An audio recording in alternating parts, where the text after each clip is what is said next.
tema de parámetros e instrumentación para la cirugía de catarata, el manejo de la cápsula anterior, el manejo de la cápsula posterior y la vitrectomía anterior.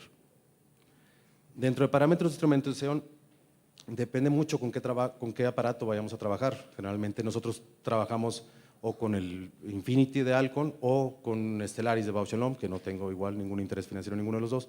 Y en el Infinity de Alcon nos da la ventaja de poder hacer con el vitrector anterior, pero con un 23G, poder hacerlo de manera bimanual. En el caso del de Bausch & Lomb, del Stellaris, pues lo hacemos con el vitrector posterior.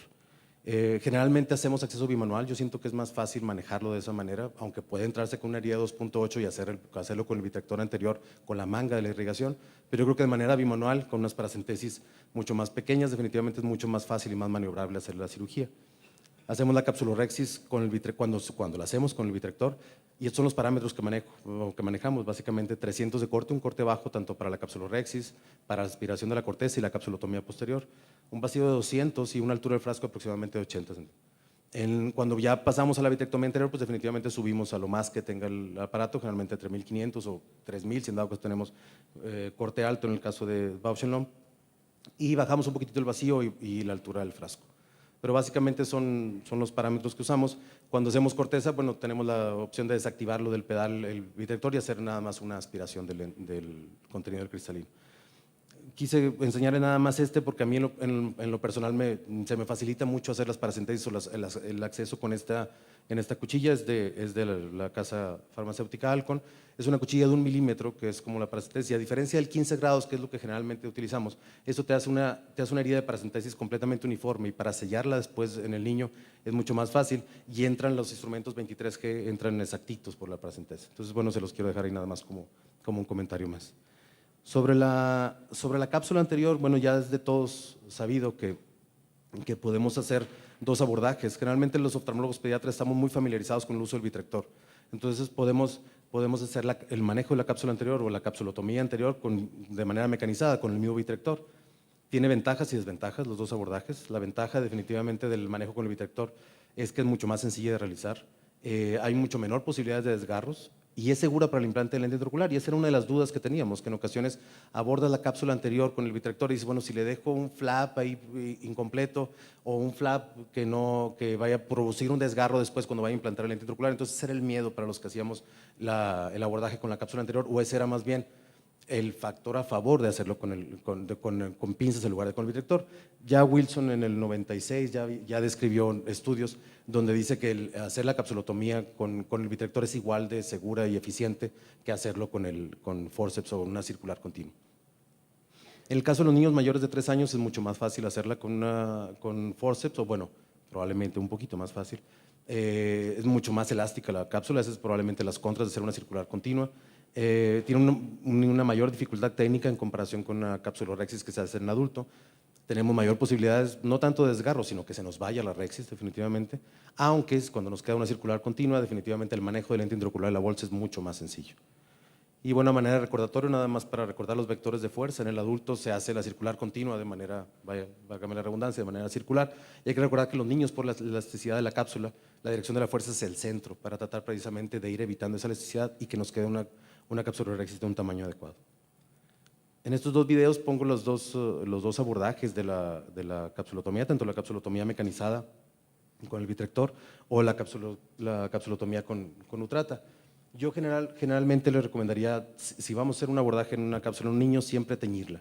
El azul de tripa no es ya ahorita actualmente muy usado, y definitivamente cambia un poquito la consistencia de la cápsula del niño. Entonces, donde es definitivamente un poquito más difícil hacer esa rhexis circular continua, en una cápsula teñida se facilita un poquitito el abordaje y la realización. Definitivamente nos lleva un poquito más de tiempo el hacer la circular continua. Si han visto este video, ya lleva como 3 capsulotomías, cuando aquí todavía no terminamos una. Entonces realmente es mucho más rápido hacerlo con el vitrector, pero también nos asegura lo que les platicaba ahorita, el hecho de que quede circular, poder tener un manejo en el lente intraocular mucho más fácil y más accesible, como si fuera una catarata a un adulto. Con respecto a la cápsula posterior, también ya es de todos sabidos, y más en oftalmología pediátrica, que el 90% de ellas se opacifican a los 3 años de la cirugía. Y yo podría agregar que si nos vamos un poquito más y decimos 5 años, a los 5 años el 100% se va a opacificar. Y aunque ya hay nueva tecnología en los lentes intraoculares y los bordes apodizados y las ópticas un poquito cuadradas, a final de cuentas se van a opacificar. Entonces, nos toca operar pacientes operados en otras partes, que se operaron a los 5 años, el lente intraocular está perfecto, el cálculo está muy bien y la cápsula está opaca. Entonces hay que entrar a hacer otra segunda cirugía. Entonces, básicamente, la cápsula posterior del niño se va a opacificar después de la cirugía de catarata. Y más o menos lo que se maneja es, si es un niño menor de 5 años, pues definitivamente lo indicado es, aparte de la cirugía de catarata, hacer la capsulotomía posterior y la vitrectomía anterior, ya sea vía pars plana o vía corneal.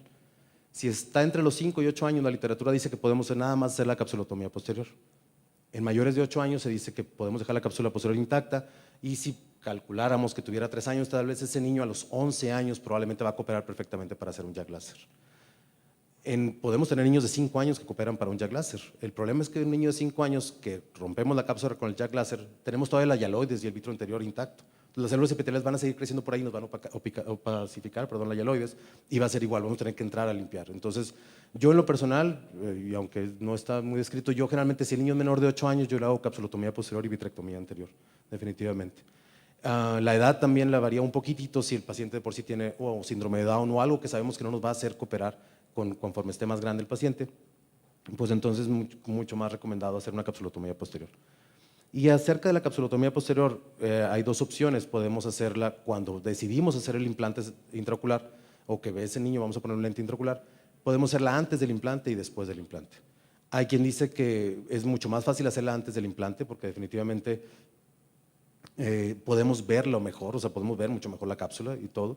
Más sin embargo, si hacemos antes de poner el lente intraocular, hacemos el agujero de la posterior, hacemos la vitrectomía, pues definitivamente al momento de poner el lente intraocular, pues esas ápticas se pueden ir para atrás y todo se puede ir para atrás inclusive.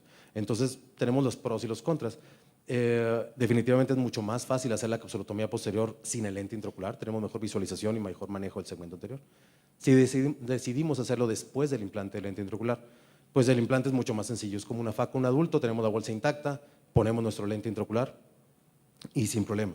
Aunque el hacer la capsulotomía posterior ya con el lente intraocular, definitivamente el acceso es un poquito más difícil o se dificulta un poquito más, y tenemos la opción de hacerla vía anterior, por los mismos paracentesis que hicimos toda la cirugía, o hacer una herida posterior y hacerlo vía pars plana. Y redundando un poquitito en este grupo que les digo del tratamiento, dentro del protocolo del grupo de tratamiento de la faquia, ellos sí pusieron mucho énfasis que todo el protocolo estaba así tal cual indicado, y ellos sí hacían o indicaban la vitrectomía o la capsulotomía posterior mediante el acceso de vía pars plana. Yo en lo personal soy un poquitito más del otro lado, a mí me gusta poner el implante del lente intraocular y después hacer mi capsulotomía posterior y la vitrectomía anterior la misma vía anterior. Como que no me gusta hacer una herida más, una esclerotomía, y luego más en esas escleras tan elásticas, como quiera vas a tener que poner un punto y luego vas a tener que hacer como quiera una ligera peritomía para poder entrar, que después ya esa conjuntiva está violada para si necesitaras algún otro procedimiento de filtrante en el caso de glaucoma. Entonces a mí me gusta hacerlo de la vía anterior. En este video es nada más para demostrarles, ya está el lente intraocular puesto, y de hecho en este video este paciente tenía una placa en la cápsula posterior muy densa.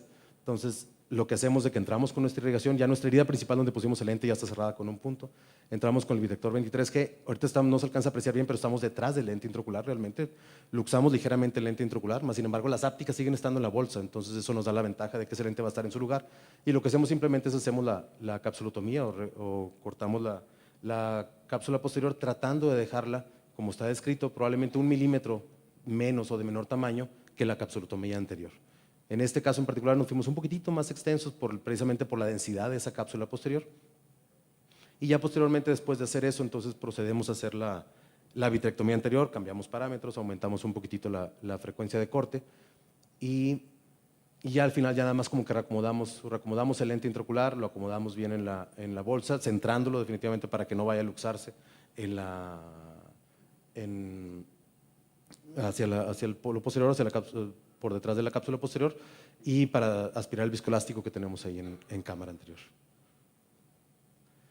Y por último, nada más voy a hablarles un poquito sobre la vitrectomía anterior, que y no es nada nuevo, pero es algo que también nos puede servir mucho en los casos pediátricos, y es la vitrectomía anterior con contraste. Y básicamente consiste en el uso de la triamcinolona en la cámara anterior para teñir el vitrio. Esto fue desde el 2000 más bien, descrito por los retinólogos o los especialistas en retina, y después ya se ha usado mucho también en segmento anterior para, si llegara a haber alguna complicación de la ruptura de la cápsula posterior, identificar el vitrio que está en cámara anterior. En los niños nos puede servir también. En este paciente ya se hizo la aspiración del cristalino, se hizo la aspiración la capsulotomía posterior, y se inyecta triamcinolona en la cámara anterior para poder identificar de mejor manera el humor vítreo y poder hacer la vitrectomía un poquitito más extensa, o por lo menos con mayor seguridad de dejar la cámara anterior y la parte anterior libre de vitrio. Yo en lo personal lo uso básicamente cuando va a ser una lensectomía pura, que no voy a hacer un implante secundario. Se me dificulta un poquito más el hacer, como pongo el lente intraocular, luego después hacer la capsulotomía posterior y luego después sacar el vitrector, poner inyectar el Kenalog, volver a meter el vitrector, se me hace mucha maniobra. Ya cuando está el lente intraocular probablemente tenemos una barrera más para poder evitar que el humor vítreo llegue a cámara anterior.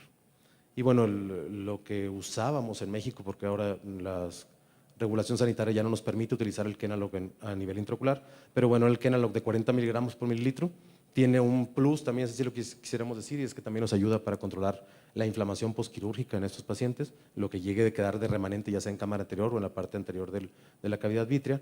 Y lo usamos a una dosis de 2 miligramos, que generalmente inyectamos alrededor de 0.5 mililitros, agarramos 0.1 mililitro del Kenalog, lo diluimos en 0.9 de solución salina balanceada e inyectamos 0.5 mililitros.